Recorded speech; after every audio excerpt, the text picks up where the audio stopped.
Hi guys, welcome to this session in Power BI. In this module, I want to start looking at basic measures. And I'm going to start off by getting myself a new page. I've already got one here, I think, page. So you have on the ribbon on the Home tab, you have these options here, new visual calculation, which will only work if you've got an actual visual on there. You've got new measures and quick measures. Now, basically what a measure is just a DAX function. Some of these are fairly simple, and what I want to do is put a card on here first of all, just to show you what this is. If I get myself if I collapse this out of the way a little bit, if I get myself revenue, so this should give me the total revenue of all the sales so far. But if I get myself a new measure and do exactly the same, so new measure, and then you'll get it like a formula bar like you see in Excel coming up at the top. Takes a little, there we go. So I'll just call this total sales.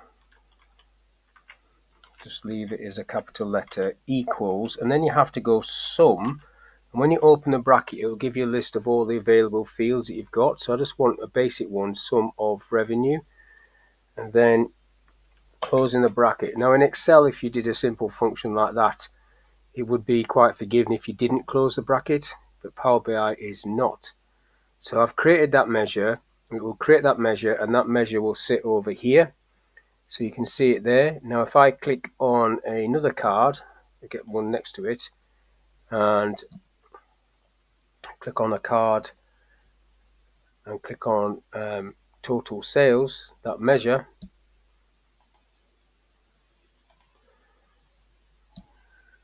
I get exactly the same figure.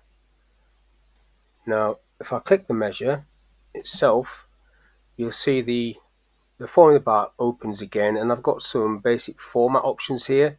So I can set that to pounds, for example, English United Kingdom, and then that will just drop that down into pounds, like so. Now if I click on that one, when I go into format, I don't have that set up there, so I'd have to format that elsewhere, where I'll mention that later on. So that's basically how we create a simple measure. So you click on a new measure. I'll just do average. Again, average can be done by just changing I'll just call it average revenue equals average. So this is another function, average, same as Excel. And then you're going for revenue again, average revenue, and then I'm closing the bracket like that.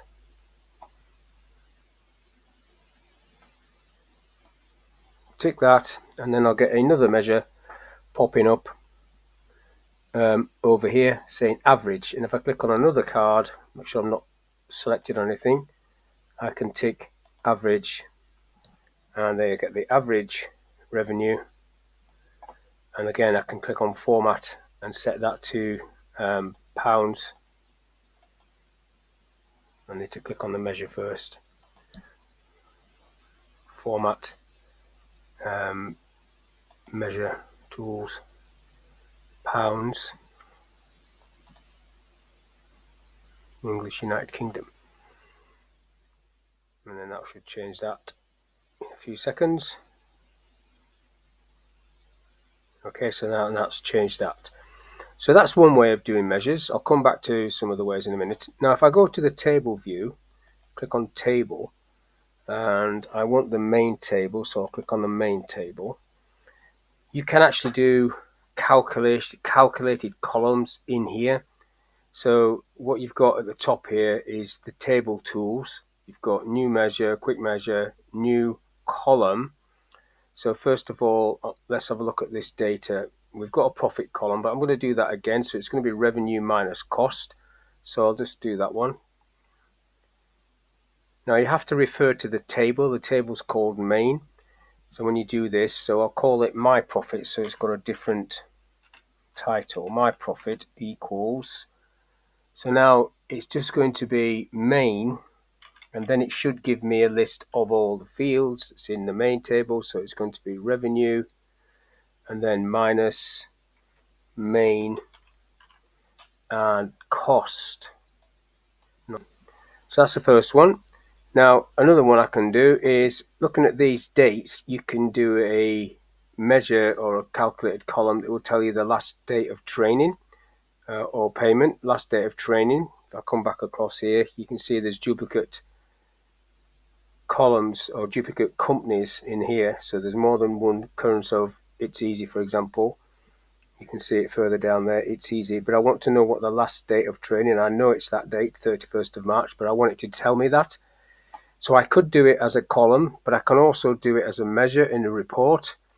And if I go into here, what I need to do is click on New Measure, and then I need to start typing the last date function in there. I'll call it last date, so it's called last date equals, and the function itself is called last date. So it comes up there, so I can click on that, and then it's going to give me a list of fields. As soon as I type main, it will show me what I need to click on, which is last date of training. Now it gives you these different options there, but I don't really want those. I'm just going to close a bracket on that for now, and then tick that, and then it will give me the last date of training measure, which I can then use. So there it is. So now if I click and create myself a little table, and in the table if I put company, so we've got company, and then next to that I'll put last date, and it'll tell me, I hope it tells me, that the last date of training for It's Easy was the 31st of March. And if I just pull that over here, get these little dots, it's quicker, and push it up to the top.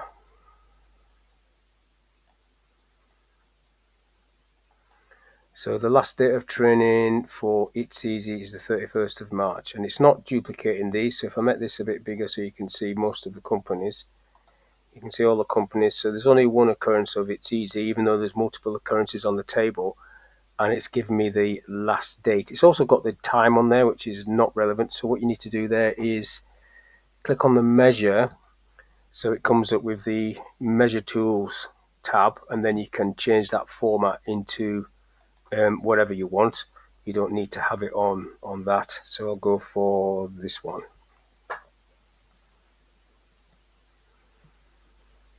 Wait for it to change over. So now it's changed over, and you can now click away from that measure, and you can see that is the last training date.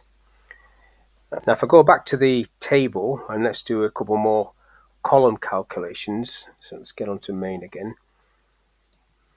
Now I want to do an if statement. So basically I'm going to be looking at this profit column, and I'm going to say if it's over 500, in fact that's quite low, 500, I might say if it's over 5,000 it's good, and if it's not over 5,000 it's bad. So I've already got that from when I did transform in the Power Query Editor, but that was at 500 I think. But let's just do it. So it's going to be a new calculated column, so column, and then it will allow me to do an if statement. I'll call it status. Status equals if, which is exactly the same as it is in Excel. So if, so I refer to it with main, and then it should come up with profit in this list. I've got my profit, which is what I did, and then I've got profit at the bottom there. I'll use that one. So if profit is greater than 5,000, that's the test on the if statement. Then you do a comma. Now you have to say what you want it to do if it's true. And in this one, I'm just going to use text, so that is going to be good. And if you type in any text, it has to go inside quotes like that, comma. If it's not true, it's bad. And then you close the bracket at the end of the if, and then you tick that, and then hopefully that will drop it in, and then it drops it in, and we've now got loads of bads and a few goods. So that's using an if. The next one I want to have a look at is working out the weekday using the weekday function. I want to know what day of the week these training days were. It is again a new column. Click on new column, calculated column, and I'll call it workday equals, and this is called week, and it's weekday that I want. It's the weekday function. So again, I need to type main to get date of training, and then I want it in days, and then I'll close the bracket off, and I'll click the tick, and then that should load up.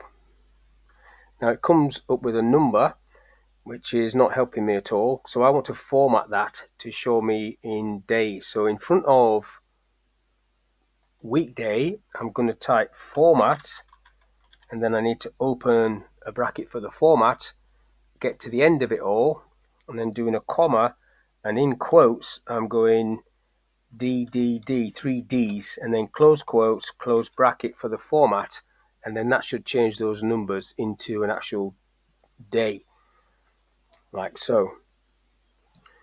So that's that one. Now another one you can do is you can work out, for example, a percentage profit. So you've got the profit here and the revenue and cost. So one divided by the other would give you a percentage. So I'll do cost divided by revenue and then see what that looks like. So again, I'm going back to home. I'm going new column. Should give me a new column.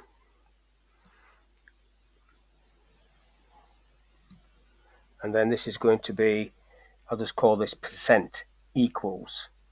And then main, and it's going to be cost divided by main profit.